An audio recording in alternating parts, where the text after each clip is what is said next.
কি ব্যাপার? ঘরের দরজা খোলা কেন? এই যে মহারানী, ঘরের মেন দরজা খোলা রেখে কোথায় গেছিলা? ঘুরতে গেছিলাম। তা তুমি যে এইভাবে মেন দরজা খোলা রেখে গেছো, যদি কোনো বিপদ হতো? হলে হতো।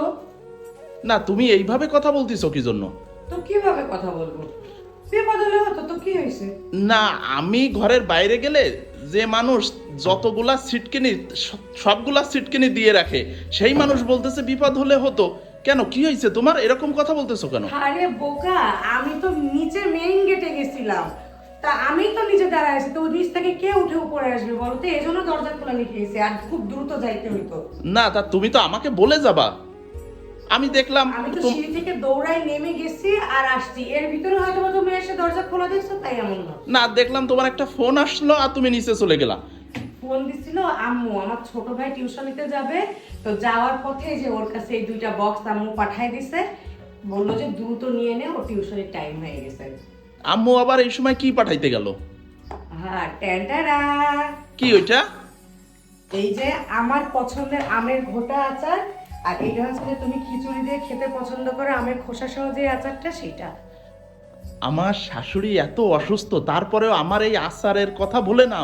আমি দেখি প্রত্যেকটা বছর আমার শাশুড়ি কষ্ট করে হইলেও আমার জন্য এটা পাঠায়। কেন? আম্মুর তো এখন বয়স হয়েছে, অসুস্থ শরীর নিয়ে তোমার এগুলা করতে বলে কে আম্মুকে? এই জন্য তো আমাদের পছন্দ বলে এই বছর খুব অল্প করে করছে, অন্যান্য বছর তো 10 কেজি করে আচার বানায়।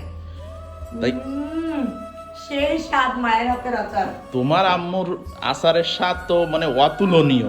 ঠিক আছে, মানে আমি একটা জিনিস দেখি, আমার শাশুড়ি মানে এত বয়স হয়েছে তারপরে অসুস্থ, বাসায় কিছু একটু রান্না করে পারে না, আমার জন্য পাঠানো লাগে।